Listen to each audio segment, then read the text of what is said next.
Sri Gurubhyo Namaha children. We welcome you to our online teaching academy Ekalaiva.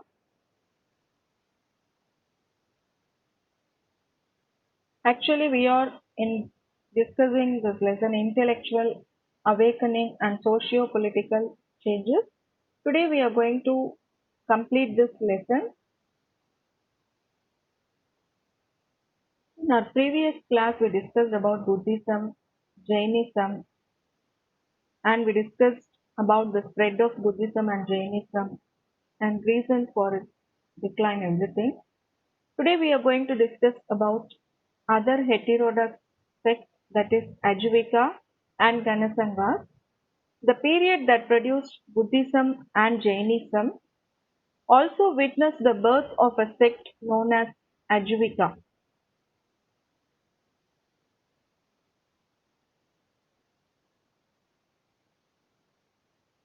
So its founder was Maskariputra Gosala. He was a friend of Mahavira. For some time they were together. Later Gosala moved away and he founded the Ajivika sect. So these Ajvikas rejected the karma theory, which says that the condition of the men is determined by their past actions. Ajvikas had a small presence in southern India also. Under the Cholas, a special tax was levied on them.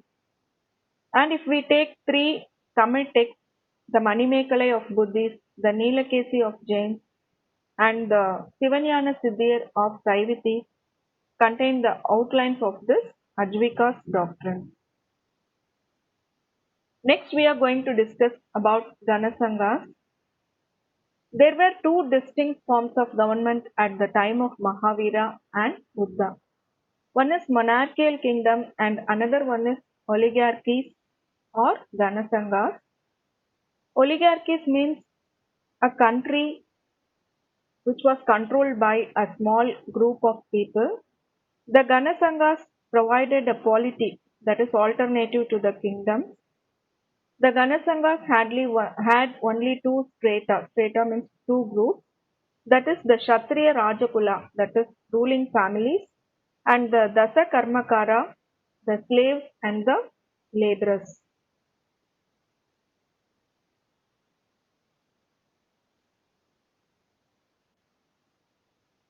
Now we are going to discuss about the rise of kingdoms. Under that we are going to discuss about the Magadha kingdom, and also we are going to discuss about the Mauryan Empire.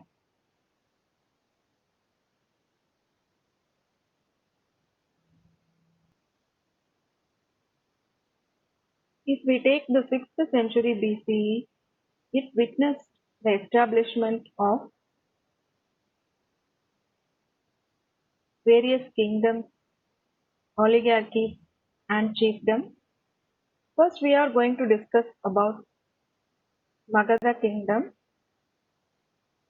One of the kingdoms mentioned in the literature of the period were Kashi, Kosala, and Magadha.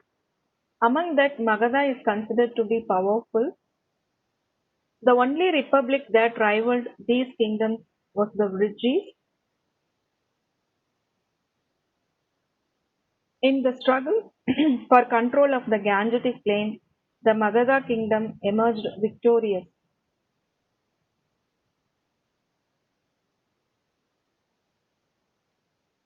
Bimbisara.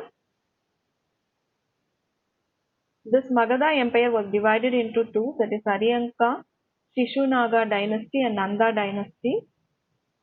Bimbisara was the first important king of the Magadha kingdom. He succeeded in establishing a comprehensive structure of administration system.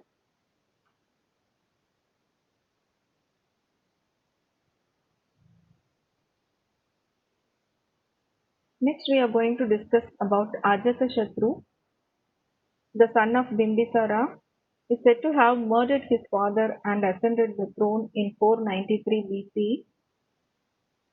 He continued his father's policy of expansion through military conquest.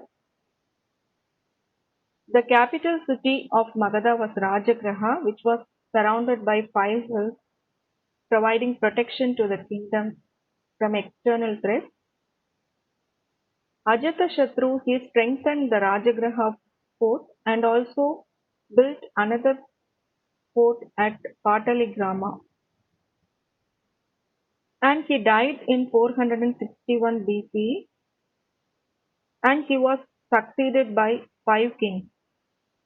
All of them followed the example of Ajatashatru by ascending the throne by killing the parents. Fed up with such recurring instances, people of Magadha appointed the last ruler's viceroy, Shishunaga, as their ruler. After ruling nearly for half a century, the Shishunaga dynasty lost the kingdom to Mahapadmananda, who founded the Nanda dynasty.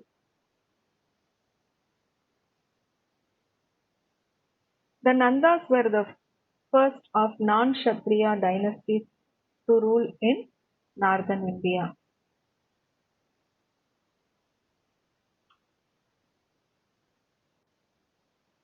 Next, we are going to discuss about the Mauryan Empire. Vishnugupta, who was later known as Chanakya or Kautilya, fell out with the Nanda king and vowed to dethrone him.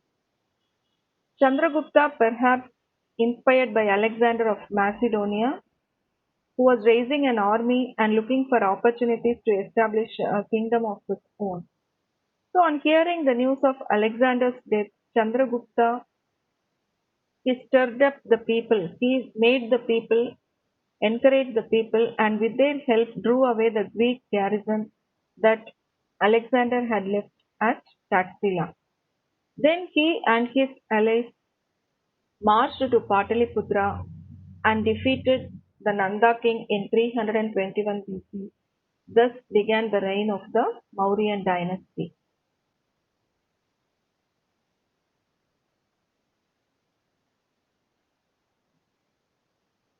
During Chandragupta Maurya's reign, Seleucus, who was the general of Alexander, who had control over countries from Asia Minor to India, crossed the Indus only to be defeated by Chandragupta. After gaining control over the Gangetic Plains, Chandragupta turned his attention to northwest to take advantage of the void created by Alexander's demise. These areas, comprising the present-day Afghanistan, Balochistan, and Makran, surrendered without any resistance. Thereupon, Chandragupta moved to central India. So, according to Jaina tradition, towards the end of his life, Chandragupta, who had by now become an ardent follower of Jainism, abdicated his throne in favor of his son Bindusara. Bindusara, during his rule, succeeded in extending the Mauryan Empire up to Karnataka. At the time of his death, a large part of the subcontinent had come under Mauryan power. Ashoka succeeded Bindusara in 268 BC. So, desirous of bringing the remaining parts of South India into his empire, Ashoka waged a war against Kalinga in the eighth year of his reign. The people of Kalinga fought bravely, but they were defeated. The war and slaughter affected Ashoka so much that he decided to give up war. Ashoka became an ardent Buddhist after meeting the Buddhist monk Upagupta and propounded his dharma. In one of his Kalinga edicts, he tells us his horror and sorrow over the death which the war and conquest cost. Ashoka's passion for protecting life extended to animals as well. Hospitals were constructed for them and animal sacrifice was forbidden. Ashoka sent his son Mahendra and his daughter Sangamitra to Ceylon to spread his message of Dharma. Ashoka died after ruling for 38 years. Our national emblem with four lions, you can see in this picture, has replica of the Ashoka's pillar of Saranath.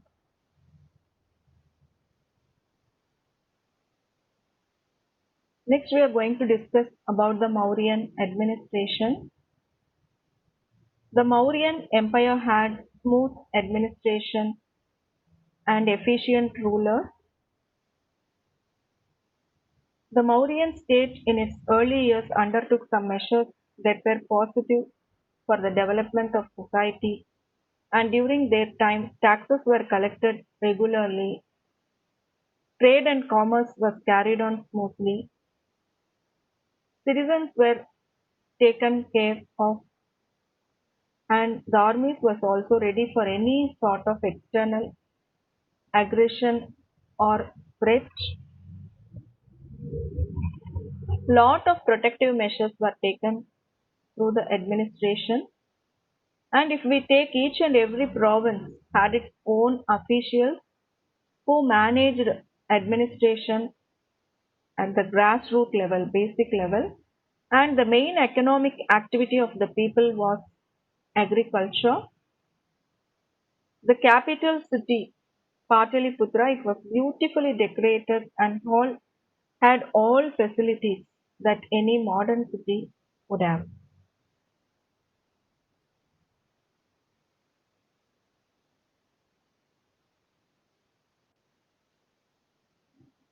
Next, if we move to educational centers, monasteries and temples served as served the purpose of imparting education.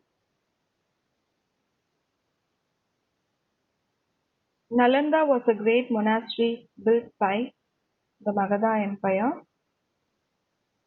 Educational centers offered Buddhist and Vedic literature, logic, grammar, medicine, philosophy, and astronomy. Even the science of war was taught. Nalanda University, it was supported by the revenue of 100 villages. No fees were charged to the students and they were provided free board and lodging. Okay, children, in this lesson we discussed lot of information about the 6th century BC. We discussed about various religions such as Buddhism, Jainism, and we discussed about some kingdoms, the Magadha kingdom, and we discussed about the Mauryan Empire, how they administered everything.